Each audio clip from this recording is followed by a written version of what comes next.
Avec André Moreau. Je vous avoue que c'est un rock velours très, très spécial. On va parler de vos livres, mais moi, je me demande quelque chose. André, si quelqu'un vient et te dit, je suis vraiment déprimée aujourd'hui, je me sens vraiment comme si je ne sais pas pourquoi je suis là, je suis pas heureuse, est-ce que vous êtes capable de soulager cette personne? Mon désir n'est pas de jouer au thérapeute. Un jour, quelqu'un est venu chez moi et m'a dit, je veux me suicider. Je vis au 8e, j'ai ouvert la fenêtre et j'ai dit, sautez. Là, la colère a fait place à son chagrin. « Comment, me dit-il, je viens chercher un réconfort et vous m'invitez à me tuer, mais vous vous moquez de ma souffrance, vous êtes un monstre. » Et là, pendant 20 minutes, il a fait de moi l'objet de sa colère et de sa haine. Puis il est parti en claquant la porte violemment, en disant que j'étais un imbécile, un déprimé, un maniaque. Et il vit encore aujourd'hui, 10 ans après, et il ne s'est pas suicidé. Je crois que c'est ça. Vous êtes amis toujours? Oh non, non. Pas du tout. Il ne peut pas sentir que j'existe, mais sa haine pour moi le tient en vie. Quelle sorte de monde vous entoure?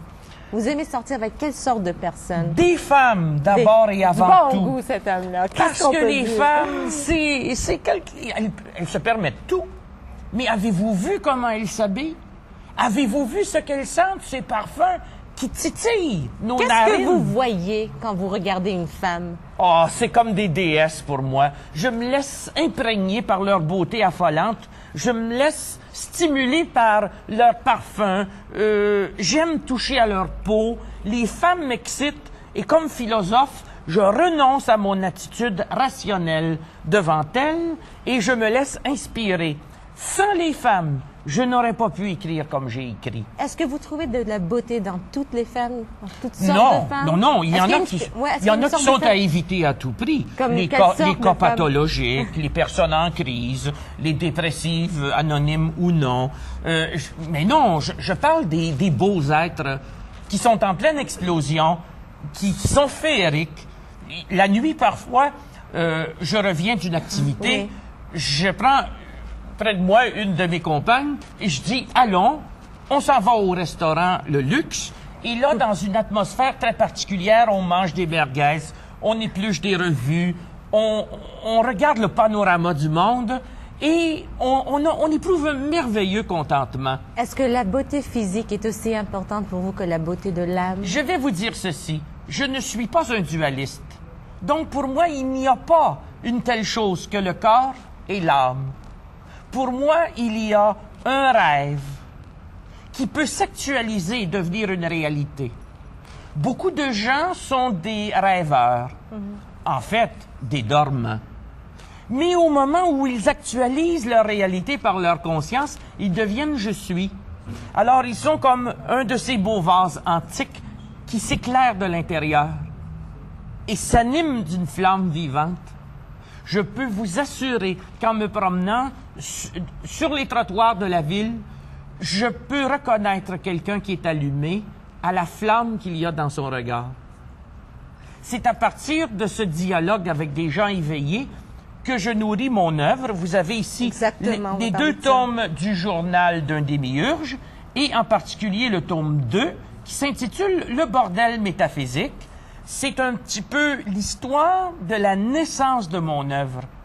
Alors évidemment, ils sont disponibles en librairie et les personnes qui sont intéressées à voir naître une philosophie feraient bien de me lire. Parce que ce ne sont pas les politiciens qui peuvent nous renseigner sur le monde de demain. Ce sont les philosophes.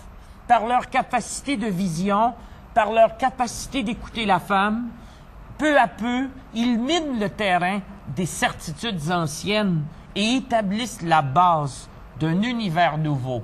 Et en ce qui me concerne, je sais que ce sera un univers jovialiste. Est-ce que vous trouvez que les hommes sont plus compliqués ou moins intéressants? Qu'est-ce qui se passe? Les hommes au Québec ont la hantise de leur mère. Par définition, ils sont plus portés à voir dans la femme la future mère de leurs enfants que leur véritable maîtresse dans la vie. Je crois que l'homme québécois devrait subir, dès la petite école, un cours de volupté et non pas un cours d'éducation sexuelle. Les cours d'éducation sexuelle que nous donnons aujourd'hui sont un peu comme des cours de plomberie. c'est totalement inutile. C'est la volupté qui manque à nos enfants. Et le jour où l'homme québécois cessera d'être un arriéré érotique, peut-être pourra-t-il justifier les attentes de l'avenir. Je vous remercie infiniment, Monsieur Moreau, d'être avec nous ce soir. Avant que vous quittez, là, je me suis dit, vous êtes bien sweet. Oh, chocolat. c'est agréable! Je vais prendre celui-ci. Avec plaisir. Et je vais le déguster en me disant que je jouis d'une parcelle de vous-même. Il fait chaud ici. Be Happy avec André Moreau. On ne saurait mieux au trouver. Rock Velours. Merci infiniment. Merci. Mouah.